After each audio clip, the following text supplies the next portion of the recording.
인간은 주님을 버렸어도 주님은 인간을 포기하지 않으셨습니다.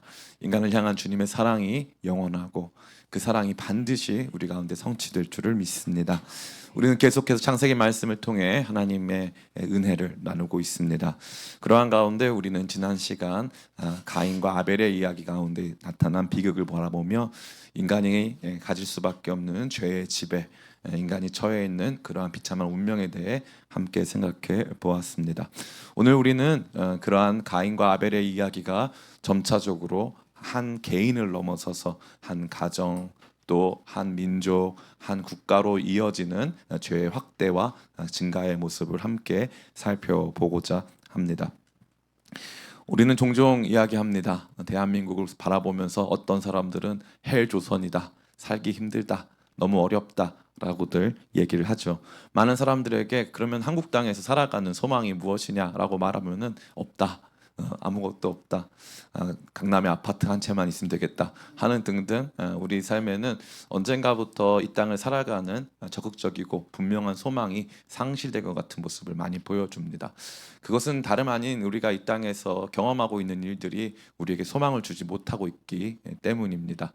참 신기합니다. 대한민국은 이제 가난했던 시간을 벗어나서 전 세계 10대 경제 강국 중에 하나가 되었고, 여러분이 느끼시고 체감하는 바처럼 많은 문명이 발달하고 또 우리가 많이 편리해진 삶을 영위하고 있지만, 그럼에도 불구하고 이 땅에 살아가는 소망이 무엇이냐고 묻는다면 아마 우리는 대답하기가 어려울 것 같습니다.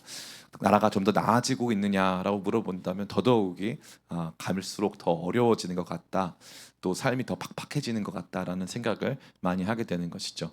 근데 이것은 비단 오늘에만 있는 일이 아닙니다. 가끔 어른들이 옛날이 좋았어 얘기하지만 그 어른들의 어른들도 옛날이 좋았어라고 계속 얘기를 했어요. 그래서 가만히 보면은 역사의 발전, 인간 문명의 이 발전 속에 우리가 분명히 바라보고 있는 것. 그래서 과학, 기술, 문명, 문화는 계속 발전하는데 그 안에서 우리는 여전히 소망이 없다는 것을 절감하며 사는 그러한 이 괴리가 우리 가운데 끊임없이 존재하고 있음을 우리는 보게 되는 것이죠. 오늘 가인의 후손의 이야기는 그러한 내용을 저와 여러분에게 더욱더 분명히 보여주고 있습니다. 우리가 오늘 보게 된 이 내용을 우리 참 세 가지 정도로 관찰하며 정리할 수 있을 것 같습니다. 관찰의 내용의 첫 번째는 바로 죄는 외형적으로 발전적인 모습을 보인다라는 것입니다. 죄의 굉장히 중요한 특성은 외형적으로, 아주 표면적으로는 굉장히 발전하고 있는 양상을 보여준다라는 거죠. 우리 17절부터 우리 22절까지 말씀 같이 한번 읽어볼까요? 시작. 아내와 동침함에 그가 임신하여 에녹을 낳은지라. 가인이 성을 쌓고 그의 아들의 이름으로 성을 이름하여 에녹이라 하니라. 에녹이 이랏을 낳고 이랏은 무후야를 낳고 무후야엘은 무드사엘을 낳고 무드사엘은 라멕을 낳았더라. 라멕이 두 아내를 맞이하였으니 하나의 이름은 아다요 하나의 이름은 실라였더라. 아다는 야발을 낳았으니 그는 장막에 거주하며 가축을 치는 자의 조상이 되었고, 그의 아우의 이름은 유발이니 그는 수금과 퉁소를 잡는 모든 자의 조상이 되었고, 실라는 두발가인을 낳았으니 그는 구리와 쇠로 여러 가지 기구를 만드는 자요 두발가인의 누이는 나아마였더라. 이 말씀 속에서 흥미로운 것은 인간 문명의 발전의 양상이 다양한 차원에서 잘 묘사되어 있다는 것입니다. 이와 같은 족보에서 사실 하나님 나라의 계보를 잇는 하나님 백성의 족보에는 이런 내용이 거의 없어요. 그런데 흥미롭게도 하나님의 언약 백성이 아닌 이 죄악으로 가득 찬 세상의 이야기 속 안에서는 이 그 족보의 내용을 서술하면서 반드시 이와 같은 문명 발전의 이야기를 다루어 주고 있습니다. 첫 번째 보게 되어지는 문명의 발전은 건축이었습니다. 17절에 보니까 가인이 성을 쌓고 그의 아들의 이름으로 성을 이름하여 에녹이라 하니라. 그래서 첫 번째 캐슬, 처음으로 성이 쌓여진 것입니다. 그 전까지는 이 가인이 가지고 있었던 두려움은 뭐냐면은 방황하여 유리하는, 그래서 완전히 어디로 가야 될지를 모르는 그러한 이 철저한 존재적 이 방황을 그는 극복하기를 원했던 것 같아요. 그래서 그는 높은 성을 쌓아서 스스로 그 안에서 보호받고자 한 것 같습니다. 이와 같은 건축이 우선적으로 발전하고 있음을 우리는 이 본문의 말씀을 통해 보게 되는 거죠. 이 가인의 마음은 그리 거룩하거나 온전치 않았습니다. 그럼에도 불구하고 그는 본능적으로 이 죄악 세상 가운데 살아가면서 자신이 보호받고 안전히 거주해야 할 성이 필요하다는 사실을 발견하고 그가 한 최초의 행위는 성을 쌓는 행위였습니다. 두 번째 흥미로운 것은 산업이었습니다. 20절이죠. 아담은 야발을 낳았으니 그는 장막에 거주하며 가축을 치는 자의 조상이 되었고, 장막에 거주하며 가축을 친다라고 하는 이 내용은 굉장히 중요한 것입니다. 수렵이라던가 채집에 벗어나서 이제는 본격적으로 장막이라고 하는 분명한 거주지를 형성하고 그 거주지 안에서 이 가축들을 길들여서 언제든지 내가 사용 목적에 따라서 사용할 수 있는 목축업을 발전시킨 것입니다. 그렇기 때문에 생산이 비약적으로 증대하고 이제는 더 이상 궁핍이라던가 또 생산 저하로 말미암는 여러 가지 위험에서부터 그 자신을 보호할 수 있는 그러한 상황으로 나아가게 된 것이죠. 건축을 통해서 자기가 보호를 받고 그 안에서 이제 산업이 발전해 가지고 잉여 재산물이 생기고 또 가축을 통해서 삶의 안정성이 이제부터는 배가 되기 시작한 것입니다. 이제는 그 다음에 흥미로운 것은 문화의 발전입니다. 21절이죠. 그의 아우의 이름은 유발이니 그는 수금과 퉁소를 잡는 모든 자의 조상이 되었으며 살만해지니까 노래를 부르고 있는 거예요. 살만해지니까 이것도 한번 해볼까 저것도 한번 해볼까. 수금은 이제 손으로 튕기는 현악기고 퉁소는 관악기 아니겠습니까? 그러니까 이 살만해지니까 먹고 살만해지니까 이제 한번 튕겨 보니까 소리가 나네 하면서 이제 여유 시간이 나니까 이제 계속 그것을 누릴 수가 있는 거예요. 퉁소를 또 불어보니까 소리가 나네 하면서 음계가 있네, 요건 듣기가 좋네 하면서 조금씩 그것을 발전적으로 이루어 간 것입니다. 마지막 네 번째는 무엇입니까? 그것은 바로 기술입니다. 기술. 22절에 보니까 신라는 두발 가인을 낳았으니 그는 구리와 쇠로 여러 가지 기구를 만드는 자요라고 되어 있습니다. 그러니까 청동기, 철기 문명을 이야기하는 것이죠. 목사님 이건 문명, 맞는데 문명을 이루기 전에 먼저 과학 기술 발전이 있었던 거죠. 그래서 조금씩 실험이 가능해진 거예요. 나무로만 하다가 돌로만 하다가 이제 여러 가지 도구를 사용해 봤는데 보니까 아주 이거 땅에서 캔 반짝이는 얘는 훨씬 더 단단하고 더 날카롭게 가공이 되더라라는 것을 발견하면서 이 과학기술 문명이 이렇게 발전하게 된 것입니다. 흥미롭지 않습니까? 이 가인의 후예라고 일컬어지는 이 죄악된 세상의 이야기가 서술되어 있는 이 장면에서 인간의 삶의 진보, 과학기술 문명의 발전, 그리고 산업의 확대, 건축이 이루어지는 이런 일들을 보여주고 있다는 거예요. 이게 성경이 저와 여러분에게 분명히 보여주는 거예요. 죄악된 세상 속에서도 뭐가 있다? 발전이 있다. 발전이 있다. 죄와 발전을 우리가 서로 분리해서 생각할 수 있다는 거예요. 죄가 있다고 해서 발전이 없는 게 아니라는 거죠. 죄가 있어도 발전은 이루어집니다. 문화도 발전되어지고 문명도 발전되어지고 기술도 발전되어진다는 거죠. 우리가 세상을 바라볼 때 이 과학기술 문명과 이 문화와 산업의 발전을 그 자체로 죄악시할 필요는 결코 없다는 거예요. 그러나 분명히 확인해야 될 것은 발전이 있다고 해서 그것이 선한 것은 아니라는 거예요. 중요한 과학적 발견이 있었다고 해서 그 사람이 선한 사람은 아니라는 거예요. 그리고 우리가 경제적으로 대국이 됐다고 해서 우리나라가 그 자체로 좋은 나라, 선한 나라는 아니라는 거예요. 그러니까 이것은 표면상의 문제라는 거죠. 저와 여러분들이 결코 속아서는 안 된다는 것을 보여주는 거예요. 가인의 후예 안에서 제일 중요한 문제는 이러한 표면상의 발전과 진보에 대한 이야기가 전부였다는 거예요. 그래서 여기 가인의 후예의 이야기 안에는 하나님 나라 이야기가 없어요. 문명의 발전, 기술의 발전, 삶의 질의 이 재고 이런 것들은 이루어지지만 사실 그 안에 하나님 나라 역사는 보여지고 있지 않다라는 것을 볼 수 있습니다. 그렇기 때문에 죄가 가지고 있는, 죄가 만들어가는 세상 속에 표면적으로는 그 모습이 발전적일 수 있다라는 것을 이 말씀은 저와 여러분에게 우선적으로 보여주는 것입니다. 두 번째는 제가 아까 말씀드린 가치 중립적인 이 발전과 진보 속에서 죄는 그 가치 중립적인 발전과 진보를 파괴의 도구로 활용하게 된다라는 것을 말해주고 있습니다. 말씀을 한번 같이 읽어보겠습니다. 우리 23절과 24절 같이 한번 읽어보겠습니다. 시작. 라멕이 아내들에게 이르되 아다와 실라여 내 목소리를 들으라. 라멕의 아내들이여 내 말을 들으라. 나의 상처로 말미암아 내가 사람을 죽였고 나의 상함으로 말미암아 소년을 죽였도다. 가인을 위하여는 벌이 7배일진데 라멕을 위하여는 벌이 77배이리로다 하였더라. 아멘. 성경에서 나오는 두 번째 노래입니다. 첫 번째 노래는 이는 내 뼈 중에 뼈요 살 중에 살이라 라고 하는 사랑 노래였어요. 두 번째 노래는요, 그 노래가 굉장히 독특합니다. 한 가지 공통점은 첫 번째 노래도 아내를 향해서 부른 것이고 두 번째 노래도 아내를 향해서 부른 내용인데 이 노래의 모습이 판이하게 달라요. 어떻게 다릅니까? 23절 보니까 아내라고 했습니까? 아내들이라고 했습니까? 아내들이라고 했습니다. 하나님께서는 분명히 아담에게 한 명의 아내를 주셨어요. 그런데 이제는 이 과학기술 문명의 진보 속에서 삶의 여건이 개선되어지고 잉여 자본이 축적되면서 권력계층이 생기기 시작하면서 이제 점차적으로 한 사람이 아내를 2명 갖는 최초의 일이 벌어지기 시작한 것입니다.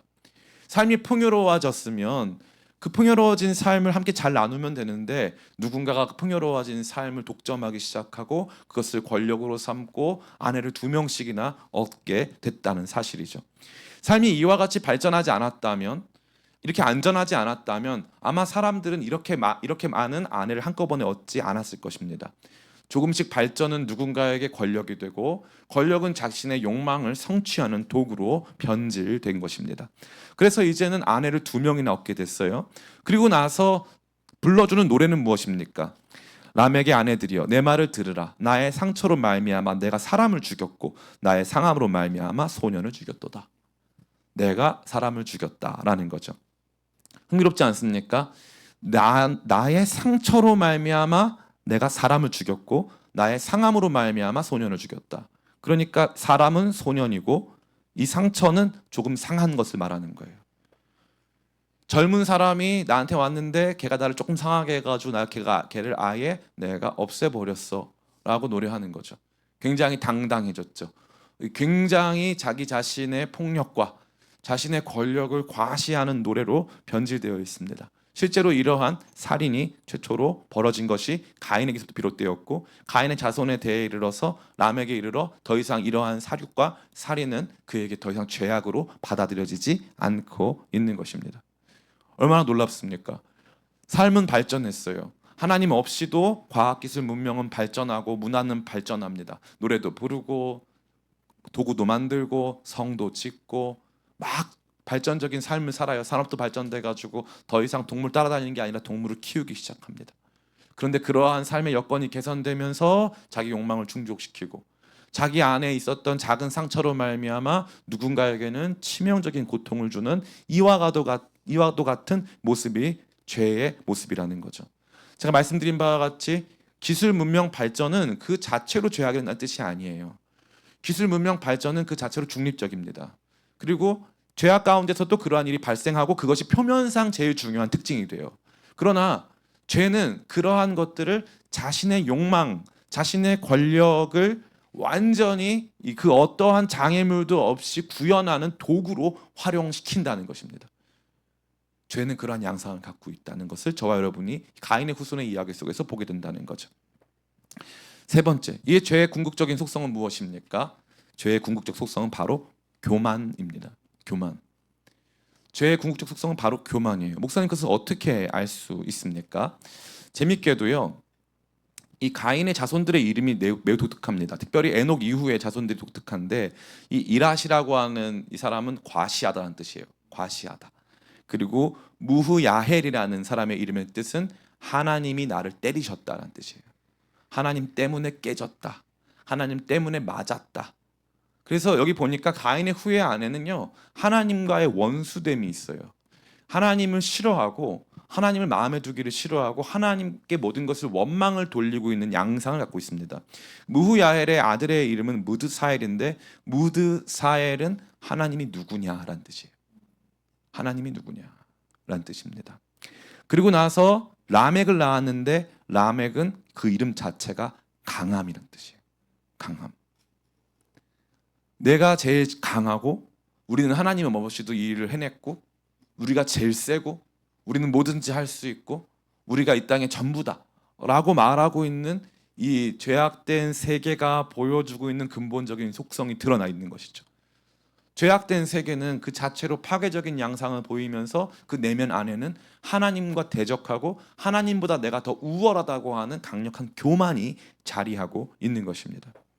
이것이 우리가 가인의 후손 안에서 볼 수 있는 세상의 모습이죠. 이것이 이 세상 가운데 오늘날에도 보여지고 있는 현실입니다. 현실이에요. 그 어느 것 하나도 이것과 무관한 것이 없어 보일 정도죠. 과학기술 문명은 계속 발전하죠. 문화도 발전하죠. 산업도 발전합니다. 제가 마사이 쪽 갔는데요. 마사이 부족 옷도 다 그대로 입으시고 창도 들고 막 지금도 막 사자를 싸우고 막 사자랑 싸우고 그러는데 손에 아이폰이 들려 있더라고요. 핸드폰 요금 걱정하시고 그래요. 너무 흥미로워요. 네. 지금도 그 운말하고 소똥집에 샀는데 지금도 그 안 터지면 힘들어해요. 이거 봐야 되거든 이거. 네. 다 손에 들려 있어요. 재밌지 않습니까? 과학 기술은 다 발전하고 있어요. 멈추지 않습니다. 계속 가는 거예요. 과학 기술 문명 계속 발전합니다. 그런데 그 가운데 왜 우리가 소망이 없는가? 그 이유는 바로 그 안에 하나님과의 원수됨이 있기 때문이에요. 하나님과의 원수됨, 하나님과의 불화, 하나님과의 화평 없음, 평화 없음, 하나님과의 엔샬롬, 이 샬롬이 없는, 평화가 없는 하나님과의 관계가 깨어짐 속에 인간은 끊임없는 발전을 추구하지만 그의 마음 안에는 계속적으로 하나님 컴플렉스가 작용하고 있는 거예요.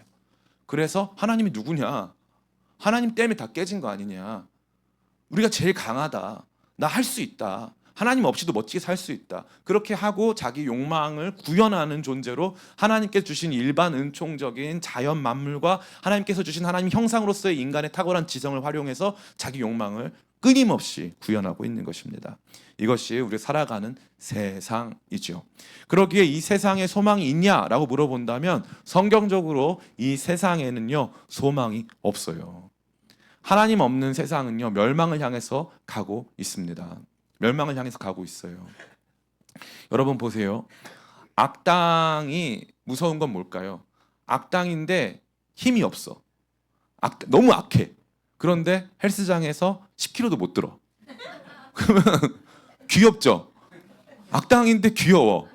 너무 안타깝고 세상에 저렇게 악한데 저렇게 마음은 악한데 누구한테 해를 못 줘.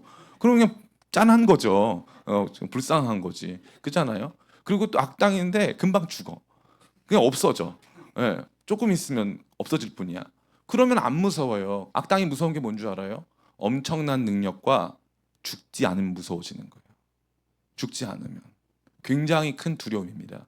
근데 인간이요. 하나님 없는 상태에서 죄악 가운데서 강해지고 있고요. 죽지 않고 있어요. 그러면 하나님 없는 상태에서 끊임없이 강해지고 하나님 없는 상태에서 죽지 않으면요. 인간은 괴물이 됩니다. 괴물이 돼요. 제가 지난주에도 말씀드렸는데 인류는 이미 우리가 다 같이 생산해서 적절히 나누면 모두가 행복하게 살 수 있는 충분한 농업 생산량을 가지고 있습니다.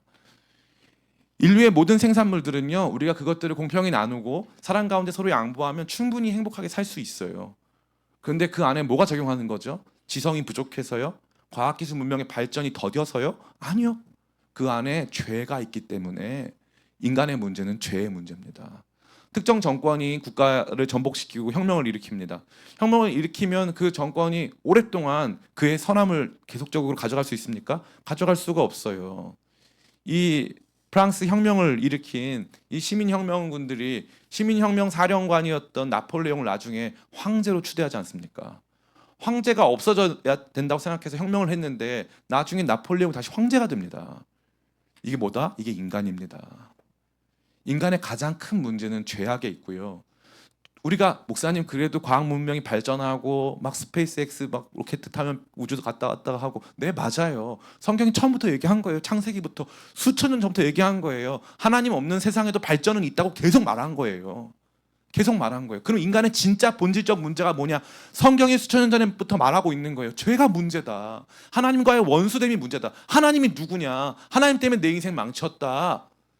그게 문제다라는 거예요. 그게 문제다. 라멕, 내가 제일 강하다. 이게 문제라는 거죠. 이게 성경이 저와 여러분에게 가인의 후손의 이야기를 통해서 보여주는 소망 없는 세상에 대한 이야기입니다. 그러한 가운데 우리가 보게 되는 것은 무엇입니까? 이 바로 이 하나님께서 행하시는 일들이죠.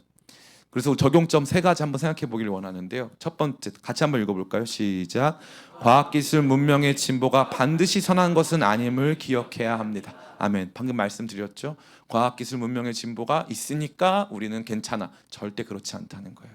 죄악된 세상에 원래부터 이런 것들이 강하다. 이건 그냥 자동적으로 이루어지는 거다라고 성경은 말해주고 있는 것입니다. 여러분들이 그러기 때문에 과학기술 문명의 진보를 바라보면서 위축될 필요도 없고 그것을 죄악시할 필요도 없어요. 다만 그 자체로 그것이 선한 것이 아니라는 사실을 인지하고 이것이 죄악 가운데 사용되어 수많은 사람들의 삶을 파괴하진 않을까 하는 우리 안에서의 그런 염려 가운데 기도와 또 그런 것들을 바라보는 시선이 필요한 줄을 믿습니다. 두 번째, 같이 한번 읽어보겠습니다. 시작. 문명 발전 이면에 자리 잡은 인간의 모습을 직면해야 합니다.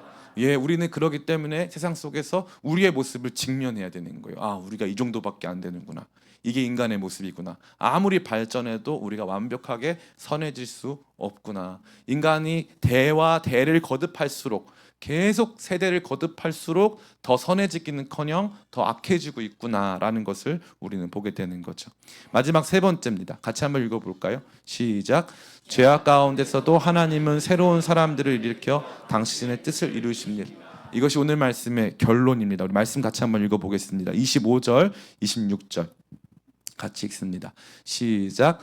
아담이 다시 자기 아내와 동침함에 그가 아들을 낳아 그의 이름을 셋이라 하였으니 이는 하나님이 내게 가인이 죽인 아벨 대신에 다른 씨를 주셨다 함이며 셋도 아들을 낳고 그의 이름을 에노스라 하였으며 그때 사람들이 비로소 여호와의 이름을 불렀더라. 아멘. 여기 보니까 이 하나님께서 다른 아들을 주셨어요.